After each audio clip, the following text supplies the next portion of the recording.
This week, I decided to take a deep dive into carbon capture technologies. But as it goes with these things, instead of taking a deep dive, I fell into a rabbit hole. And this rabbit hole is called enhanced oil recovery. Now we'll come to that in a minute. But first, let's talk about carbon capture itself. The thinking behind any carbon capture technology is that when we wanted to burn fossil fuels, we developed all of the sophisticated technology to dig as much of it out of the ground as possible and then burn it all in creative and ever expanding ways. So now that we have the opposite problem of having too much carbon dioxide in the air, we can do the same thing. We can develop the technology required to take the carbon dioxide out of the air and put it somewhere else. But let's say even if we make this technology happen, where are we going to put the several gigatons of carbon dioxide that we have been producing every year for the last 5 decades? Surely there is no convenient place to just dump all of that carbon dioxide. It must be hopeless, right? I guess there is one place. Turns out all of the holes we dug to take out crude oil and natural gas from are the same places we can dump all of this carbon dioxide back into. But surely it's way too complicated and way too expensive, and no one in the right mind would attempt this on their own. Wait, what? You're telling me that when we put carbon dioxide into the ground, we get more oil back out of it? I think that is a deal that a lot of people would be willing to make. It is such a deliciously ironic process, pumping the ground full of carbon dioxide to get more fossil fuel out of it. And it is known as enhanced oil recovery using carbon dioxide, or EOR for short. How it works is that carbon dioxide has a unique property that when it mixes with oil, it reduces the oil's viscosity and pushes it out of the pores in the ground and into spaces where we can collect it. And in this process, large amounts of the CO2 that we pumped into the ground remains there and hopefully gets stored forever. This is great for the oil companies because usually an oil well is only able to extract about 1/3 of the oil present in any reservoir. Any technology that can extend the lifespan of that oil well is great because it allows them to extract more oil from the same oil well. It is estimated that in the US alone there is about 100 billion barrels of oil that can be extracted using this technology.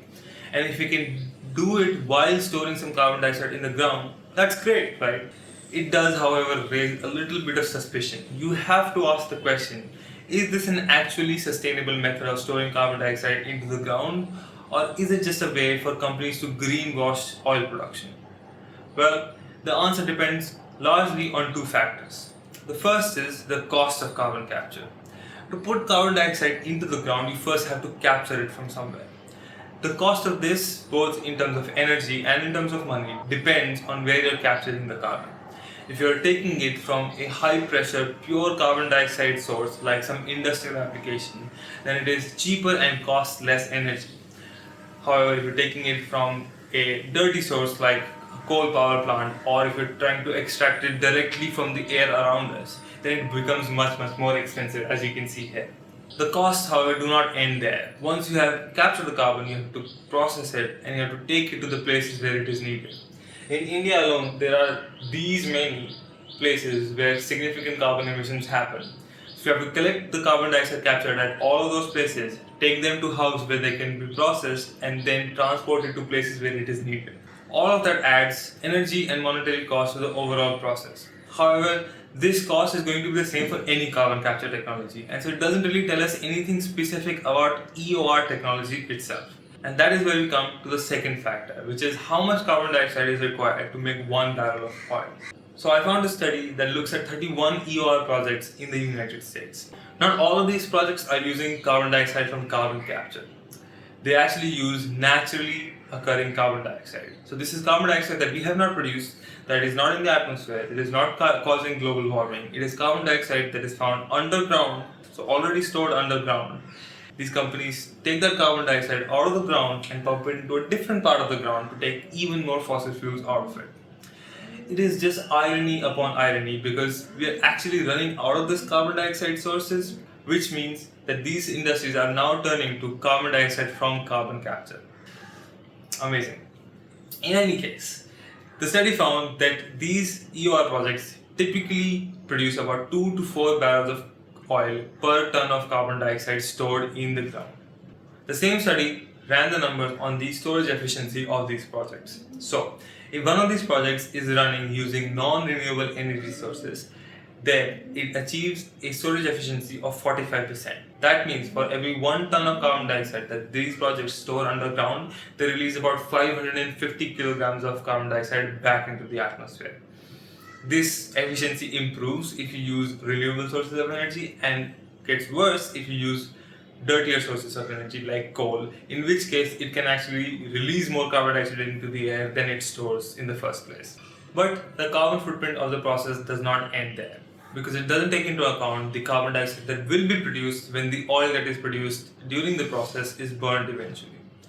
If we sum together all the gives and takes of carbon dioxide that happen during the lifetime of the entire process, we find that it actually releases about 0.55 to 1.55 tons of carbon dioxide for every 1 ton of carbon dioxide that it puts underground, making it a carbon positive technology. So what's the verdict? Is it just a scam? I don't think so. It is certainly the best carbon capture technology that we have available to us.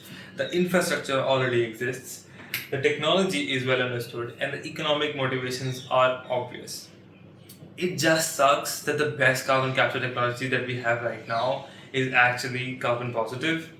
That may improve with time as carbon capture costs decline and energy sources are replaced by renewables like solar and wind. But certainly, this technology will not be the one that will lead us into the carbon negative future that all of us dream of. But it can certainly be a bridge from no carbon capture to purely carbon capture technologies. Especially for hard to decarbonize industries like cement and steel production, where the only real way to decrease the carbon intensity is through carbon capture. The challenges of carbon capture make it all the more important to look at this graph, where carbon capture and storage technologies lie somewhere around here, the green squares. And before them, there's a sea of other technologies that are all much cheaper than carbon capture and have a much greater capacity than carbon capture for preventing carbon dioxide from getting into the atmosphere in the first place. These technologies include the deployment of renewable energy sources and the electrification of our transport network. Things that are already happening and are having a much greater impact on our carbon footprint than carbon capture technologies can have right now. So, while the bad news is that the best carbon capture technology that we have available to us is actually carbon positive, the good news is that we don't really need to focus on those technologies right now, and there is a lot more good to be done through other technologies that prevent carbon dioxide from getting into the air in the first place.